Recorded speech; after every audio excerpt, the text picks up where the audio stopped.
ഫ്രാൻസിൻ്റെയും സ്പെയിനിൻ്റെയും അതിർത്തിയിലുള്ള ഒരു കാർഷിക ഗ്രാമമാണ് ലൂർദ്. പൈറീസ് മലനിരകളുടെ താഴ്വരയിലാണ് ഈ ഗ്രാമം. കൃഷിയാണ് പ്രധാന വരുമാനമാർഗം. വർഷത്തിൽ മിക്കവാറും മുഴുവൻ സമയവും തണുപ്പുള്ള പ്രദേശം. അതുകൊണ്ട് തണുപ്പിനെ അകറ്റാൻ വനത്തിൽ വിറക് ശേഖരിക്കുന്നത് അന്നാട്ടുകാരുടെ ഒരു ജോലി കൂടിയാണ്. 1858 കാലഘട്ടത്തിൽ വനത്തിൽ വിറക് ശേഖരിക്കുവാൻ പോയ ബെർണഡീത്ത എന്ന 13 വയസ്സുകാരിയും സഹോദരിയും കൂട്ടുകാരിയും ഒരിക്കൽ ഗുവാ നദിയുടെ തീരത്തുള്ള ഒരു ഗുഹയ്ക്ക് സമീപം വിസ്മയിപ്പിക്കുന്ന ഒരു കാഴ്ച കണ്ടു. ഗുഹയിൽ അതീവ പ്രഭയുള്ള ഒരു സുവർണ വെളിച്ചം. ആ വെള്ളി വെളിച്ചത്തിനുള്ളിൽ സുന്ദരിയായ ഒരു സ്ത്രീ തൂവെള്ള വസ്ത്രത്തിൽ ആകാശനീല നിറത്തിൽ കച്ചയും ധരിച്ചിരിക്കുന്നു. കയ്യിൽ ജപമാലയും പാദങ്ങളിൽ പന്നീർ പൂക്കളും നിറഞ്ഞ സുന്ദരിയായ ഒരു സ്ത്രീരൂപം. ആ സ്ത്രീ അവളോട് ജപമാല ചൊല്ലി പ്രാർത്ഥിക്കാൻ ആവശ്യപ്പെട്ടു. പ്രാർത്ഥന പൂർത്തിയാക്കുന്നതിന് മുമ്പായി ആ സ്ത്രീരൂപം അവിടുന്ന് അപ്രത്യക്ഷയായി. അത് പരിശുദ്ധ കന്യകാമറിയമാണെന്ന് അവൾക്ക് മനസ്സിലായി. അങ്ങനെ 18ഓളം തവണ മാതാവ് ബെർണഡീത്തായ്ക്ക് പ്രത്യക്ഷപ്പെട്ടു. ഈ പ്രത്യക്ഷപ്പെടലുകൾ തുടരുന്നതിനിടയിൽ പരിശുദ്ധ മാതാവിനോട് അവൾ സംസാരിക്കാൻ തുടങ്ങിയിരുന്നു. ഇതിനിടയിൽ നാട്ടിൽ അസത്യവും അരാജകത്വവും പ്രചരിപ്പിക്കുന്നു എന്ന പേരിൽ പോലീസ് സ്റ്റേഷനിൽ ചോദ്യം ചെയ്യലിനു പോലും ബെർണഡീത്ത വിധേയയായി. ഒരിക്കൽ മാതാവ് അവളോട് താൻ പ്രത്യക്ഷപ്പെട്ട സ്ഥലത്തു നിന്നും അല്പം മാറി നിലത്ത് ഒരു കുഴി കുഴിക്കാൻ ആവശ്യപ്പെടുകയുണ്ടായി. അപ്പോൾ അവിടെ നിന്ന് ഒരു നീരുറവ പ്രത്യക്ഷപ്പെടുകയുണ്ടായി. എല്ലാവരും പോയി കഴിഞ്ഞപ്പോൾ ഒരു വൃദ്ധൻ ആ നീരുറവയിൽ മുഖം കഴുകി. അദ്ദേഹത്തിൻ്റെ കാഴ്ചയില്ലാത്ത ഒരു കണ്ണിന് കാഴ്ച ലഭിക്കുകയും ഉണ്ടായി. പട്ടണത്തിൽ ഈ വാർത്ത വളരെ വേഗം പരന്നു. അടുത്ത ഗ്രാമങ്ങളിൽ നിന്ന് പോലും ആ വനപ്രദേശത്തേക്ക് ആളുകൾ വരുവാൻ തുടങ്ങി. ഒരിക്കൽ മൃതപ്രായമായ ഒരു കുട്ടിയെ ഉറവയിലെ വെള്ളത്തിൽ കിടത്തിയപ്പോൾ വലിയ രോഗശാന്തി ഉണ്ടായി. ആരാലും അറിയപ്പെടാതിരുന്ന ഈ ഗ്രാമം ഒരു പട്ടണമായി വേഗം മാറുകയായിരുന്നു. മാതാവിൻ്റെ പ്രത്യക്ഷപ്പെടലുകളിൽ ലോകത്തിനു വേണ്ടിയുള്ള സന്ദേശങ്ങൾ നൽകിക്കൊണ്ടിരുന്നു. പാപികൾക്ക് വേണ്ടി പ്രാർത്ഥിക്കണമെന്നും ബെർണഡീത്തായോട് മാതാവ് ആവശ്യപ്പെട്ടു. ഇവിടെ ഒരു ദേവാലയം നിർമ്മിക്കാൻ സഭാധികാരികളോട് ആവശ്യപ്പെടാൻ മാതാവ് ബെർണഡീത്തായോട് പറഞ്ഞു.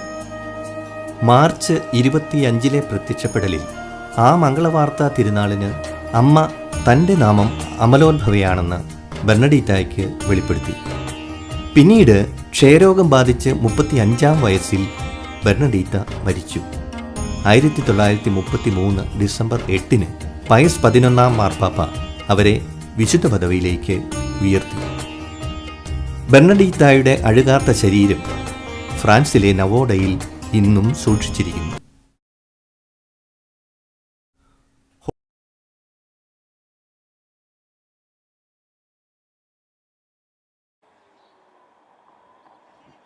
ഹോട്ടലിൻ്റെ മുമ്പിലൂടെ ഒരു തോട് ഒഴുകുന്നു.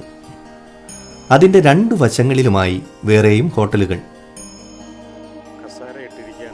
ബസ്സിൽ വെച്ച് അച്ഛൻ പറഞ്ഞു തന്ന ബെർണഡീത്തായ്ക്ക് മാതാവ് പ്രത്യക്ഷപ്പെട്ട സ്ഥലങ്ങൾ ഒന്ന് അനുഭവിക്കാനും നേരിൽ കാണാനുമുള്ള ആകാംക്ഷയിൽ ദേവാലയ പരിസരത്തേക്ക് ഒറ്റയ്ക്കും കൂട്ടമായും മിക്കവരും പോയി തുടങ്ങിയിരുന്നു.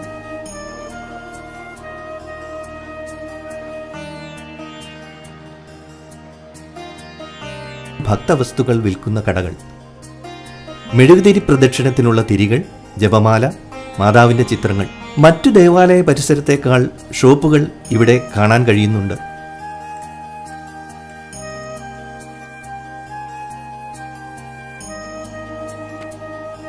ദേവാലയത്തിലേക്ക് പോകുന്നവരും തിരികെ വരുന്നവരും. അങ്ങനെ തെരുവിൽ നല്ല തിരക്കാണ്. പല വേഷക്കാർ, ഭാഷക്കാർ, പല രാജ്യങ്ങളിൽ നിന്നുള്ളവർ.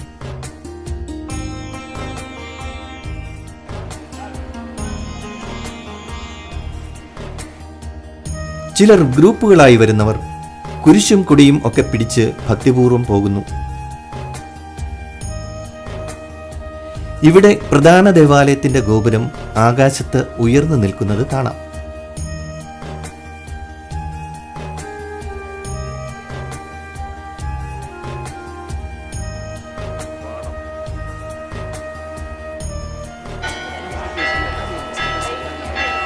സന്ദർശനം കഴിഞ്ഞവരാകാം ബെഞ്ചുകളിൽ ഇരുന്ന് വിശ്രമിക്കുന്നു.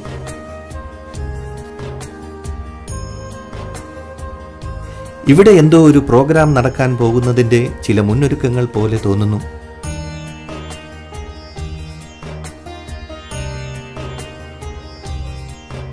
ഈ മൈതാനത്തിന് അടിയിൽ വലിയൊരു ദേവാലയമുണ്ടെന്ന് പറഞ്ഞാൽ വിശ്വസിക്കണം.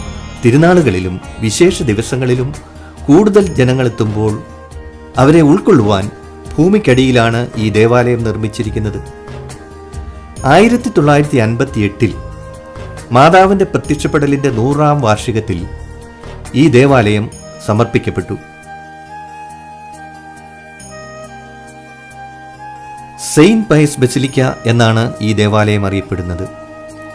91 മീറ്റർ നീളവും 61 മീറ്റർ വീതിയും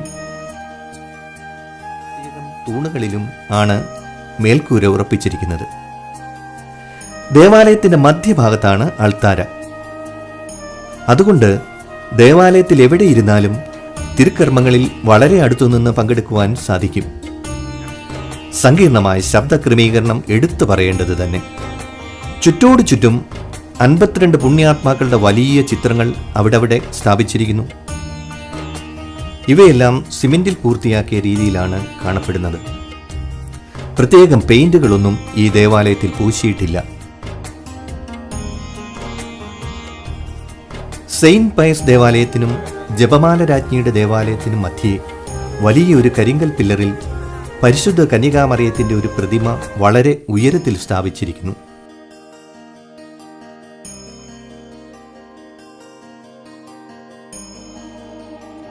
അതിനപ്പുറം ഒരു പാലം കടന്നാലാണ് പ്രധാന ദേവാലയം. ഒരു പാറക്കെട്ടിനോട് ചേർന്നാണ് നിർമ്മാണം പൂർത്തിയാക്കിയിരിക്കുന്നത്. ഇവിടെ ഈ പാറക്കെട്ടിന് സമീപം വെച്ചാണ് പരിശുദ്ധ മാതാവ് ബെർണഡിത്തായിക്ക് പ്രത്യക്ഷപ്പെട്ടത്.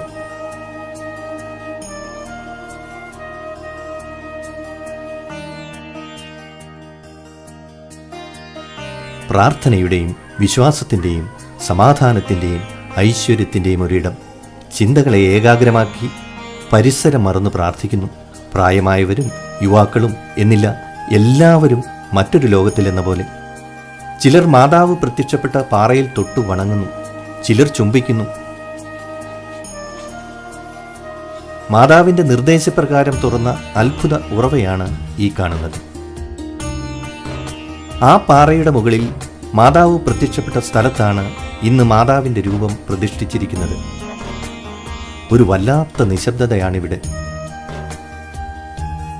പരിസരത്തൊക്കെ ധാരാളം ഭക്തജനങ്ങളെ കാണാം.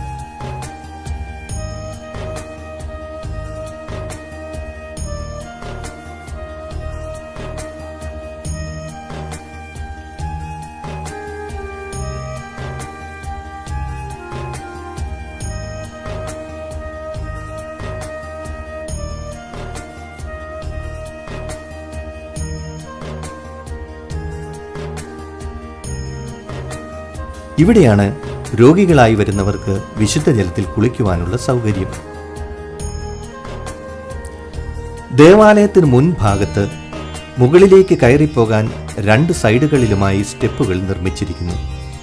ഈ സ്റ്റെപ്പിന് താഴെ ദേവാലയത്തിന് മുൻവശത്തായി 4-5 അൾത്താരകൾ വേറെയും.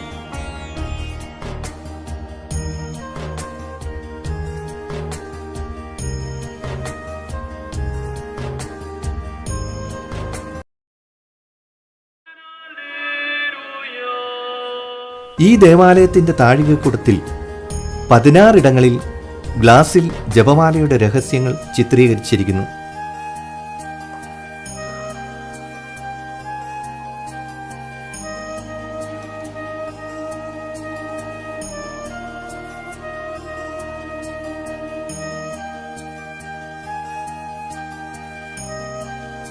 പ്രധാന അൾത്താരയുടെ പിന്നിലായി വേറെയും ചില അൾത്താരകൾ.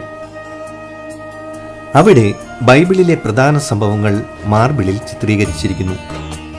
ധാരാളം ആളുകൾ അവിടെ നിന്നൊക്കെ പ്രാർത്ഥിക്കുന്നു.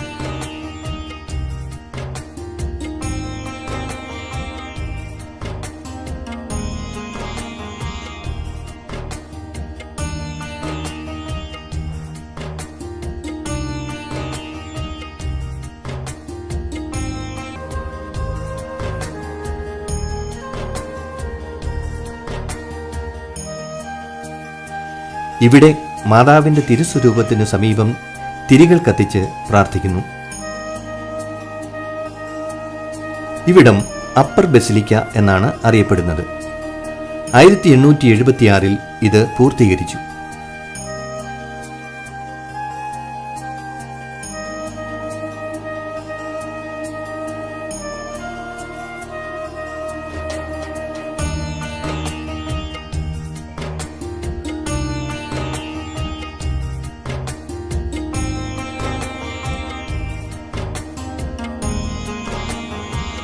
ഇവിടെ മറ്റൊരു അൾത്താരയിലാണ് ഞങ്ങൾക്ക് ദിവ്യബലി അർപ്പിക്കാൻ അവസരം ലഭിച്ചത്.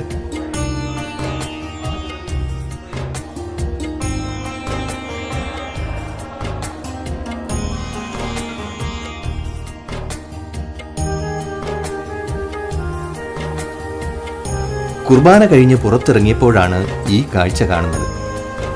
രോഗികളെയും മറ്റും വളണ്ടിയേഴ്സ് ഉടൻ നടക്കാൻ പോകുന്ന ദിവ്യകാരുണ്യ പ്രദക്ഷിണത്തിന് കൊണ്ടുപോകുന്നു. യേശു ജനത്തിനിടയിലൂടെ കടന്നുപോയപ്പോൾ രോഗശാന്തി ഉണ്ടായതുപോലെ അനേകർക്ക് ഈ അവസരത്തിൽ രോഗശാന്തി ഇവിടെ ലഭിക്കാറുണ്ട്.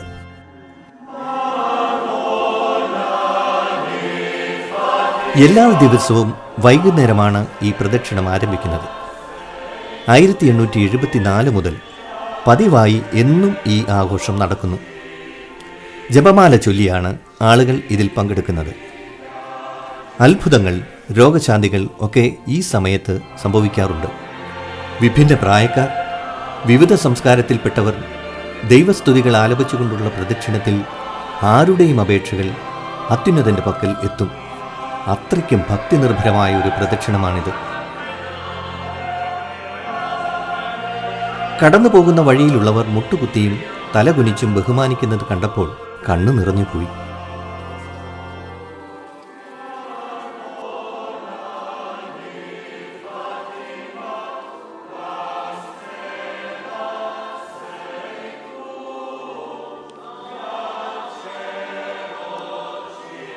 ഇവിടുത്തെ അണ്ടർഗ്രൗണ്ട് ചാപ്പലായ സെയിൻറ്റ് പയസ് ചാപ്പലിലേക്കാണ് ഈ പ്രദക്ഷിണം എത്തിച്ചേർന്നത്.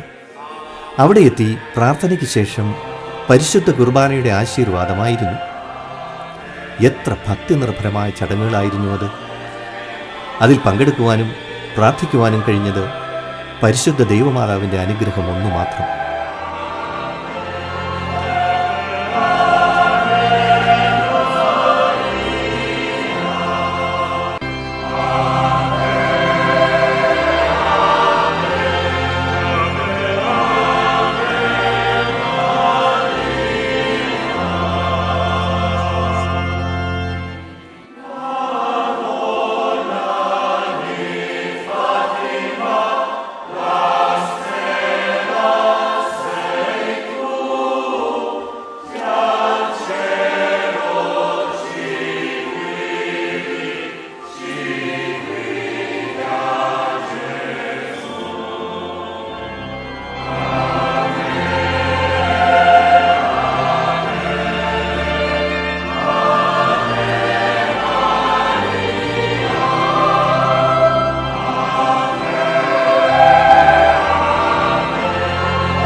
പ്രധാന ദേവാലയത്തിന് അടുത്തെത്തിയപ്പോൾ രാത്രിയിൽ നടക്കുന്ന മെഴുകുതിരി പ്രദക്ഷിണത്തിനുള്ള ഗാനങ്ങളുടെ പ്രാക്ടീസ് നടക്കുന്നു.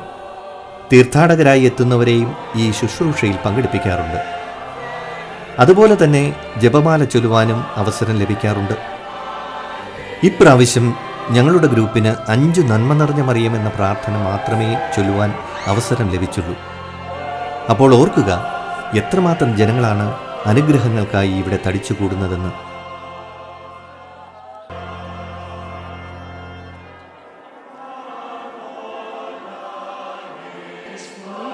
തുടർന്ന് മാതാവിൻ്റെ തിരുസ്വരൂപം വഹിച്ചുകൊണ്ടുള്ള മെഴുകുതിരി പ്രദക്ഷിണമായിരുന്നു.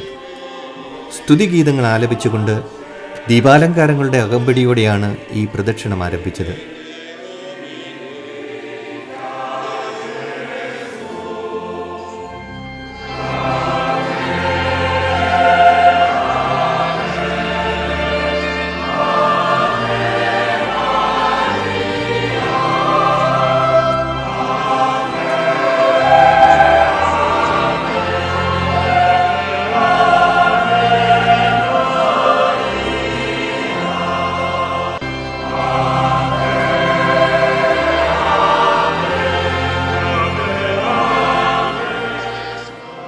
തുടർന്ന് വീൽ ചെയറിൽ രോഗികളെയും കൊണ്ടുള്ള വാളണ്ടിയർമാർ, പിന്നീട് തീർത്ഥാടകരായി എത്തിയവർ,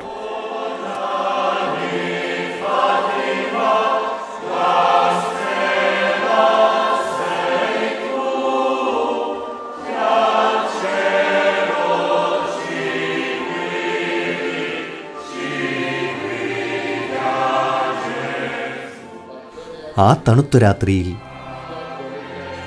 ആ രാത്രിയുടെ നിശബ്ദതയിൽ ആയിരക്കണക്കിന് മെഴുകുതിരികളുടെ ചലനം.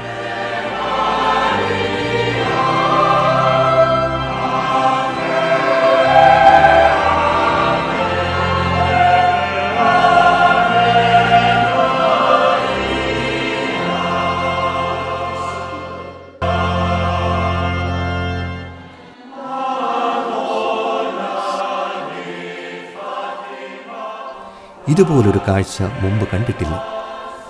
അത്രയ്ക്കും സ്വർഗീയ അനുഭൂതി തുളുമ്പുന്ന അനുഭവം.